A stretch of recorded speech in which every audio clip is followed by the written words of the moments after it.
Hi, everyone. Welcome to the Harmony Foundation podcast series. I'm Gina Thorne, and I'm here today with Chris White and Caitlin Anderson with Boulder Integrated Health out of Boulder, Colorado. Welcome. Thanks for having us. Thank you. I'm really excited to hear about your program and what you all are doing in Boulder.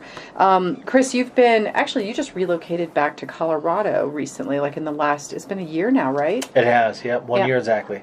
And you came back because you wanted to get closer to the mountains and take on this new job working with Boulder Integrated Health?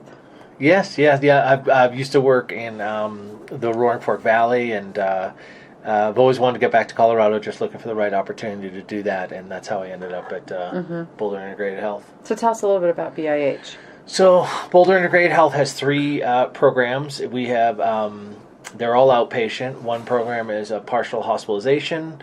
The other program is intensive outpatient and then outpatient. They're all three different levels of care, the highest being partial hospitalization. And so what is somebody going to expect when they come to your program? Yep. So for our PHP program, it meets 5 days a week, Monday through Friday, for 5 hours a day, for a total of 25 hours of programming. The programming is a combination of group and individual therapy, probably 70% groups and 30% individual programming. It's primary substance abuse, but we're dealing with a lot of mental health issues as well. Your demographic is across the spectrum, right? So you're not looking at just young adults. No, in fact, our program right now, the range of ages is from about 23 to 51. Okay. Well, so then the nature of BIH really has been built on a history of people who've worked in the recovery world for a long time. Specifically, I know that it's not tied directly to AIM House, Caitlin, but I do know that the people who actually helped build BIH have a real strong philosophy in working with adults and young people. Mm-hmm. How do you see the philosophy of what the owners at AIM House started to build BIH, and now working with an older population and working with not your young adults like they've been used to doing for some time? Is that philosophy going to carry over? Yeah, I think what we're really trying to do in both programs is really looking at how do we meet the clients where they're at and what are they needing, and trying to create a vicinity of services both in the community and specific to BIH or AIM House, whatever it may be, and then actually be able to get people where they fit the best. Mm-hmm. So really wanting to try to connect people into whether it's, building the community and the resources, doing alternative trips like equine therapy, doing even we've talked about different sorts of groups that might go and do volunteer trips that are just trying to make like IOP and PHP more accessible to everybody and help them make a something that's going to last throughout their entire life, instead of just giving them the research or the groups that are going to be all paperwork and you're just learning it, you're not actually practicing it. We're trying to put that into how do you make this a part of your life so it's sustainable forever, and then looking at each of the different demographics of ages. Okay, yes, we might do a little bit different experiential things with the younger adults versus like based off of whatever developmental age they are. So really trying to meet everybody where they're at. Yep, and it's great because you're creating a continuum of care that's really vital. So it's like you said, you're individualizing the care. You're not doing it as a cookie cutter scenario. Absolutely. So I always like to get to know the people behind the program, and so we're going to ask a couple of personal questions just so that we can get to know you all personally. So Caitlin, just out of curiosity, what new belief, behaviors, or habits that you've adopted within the last 5 years have most impacted your life? It's a good question. In the last 5 years, I've had 2 new children in my life, and so that has changed my perspectives. I used to be somebody who, and still to some degree am, where like I like to do a good job at everything that I'm doing.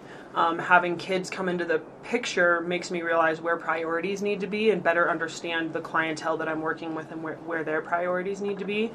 And for me, being able to have more of a work-life balance and really take the time that is important for family and practice what I preach, as opposed to just tell other people how to do it, even though I may not be doing it. So I really find like I learn a lot from my clients.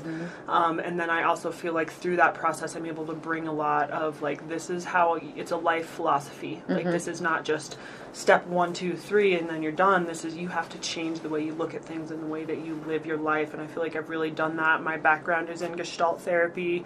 I like the experiential pieces of things and really working with people where they're at, as I've mentioned. And pieces that I put in is prioritizing my life, having self-care in my life, having the balance between work and personal life, and then, play. Yeah. Get outside and do the things that I love. That's why I'm here in Colorado as well. There's a lot there, and in Boulder specifically, there's just a plethora of things. There sure is, play and in. kids are great at helping us get reconnected to that, don't they? Oh man, They do absolutely. they do it naturally. It's 95% of the time, anyway. It's definitely probably been one of the most powerful experiences in my life, just to kind of see things in a new way again. Yeah.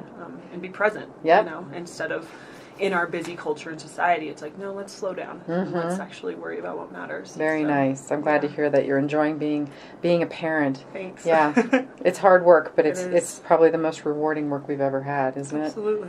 And so, Chris, if we were to play off the idea of the word harmony, what do you think it means to live a life in harmony?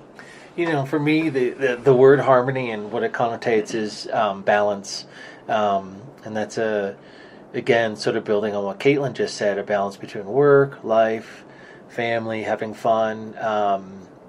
People with substance abuse issues tend to have problems with moderation. They tend to have problems with balance.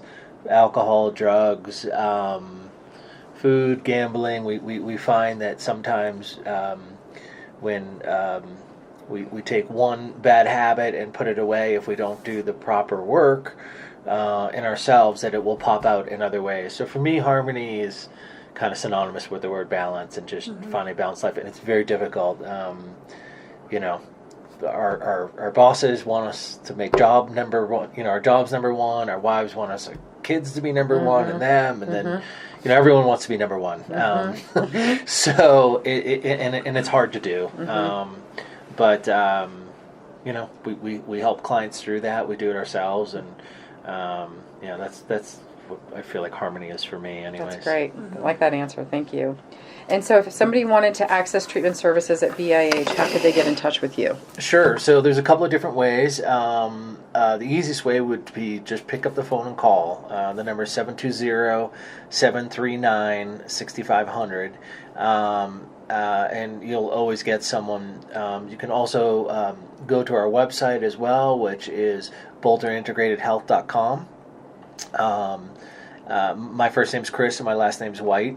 And again, the number is 720-739-6500. Wonderful. Thank you both, Chris and Caitlin, for taking the time to visit us at Harmony. We really value the work that you all do, and we hope others that are listening today will take advantage of your services. Great. Thanks. Thank you.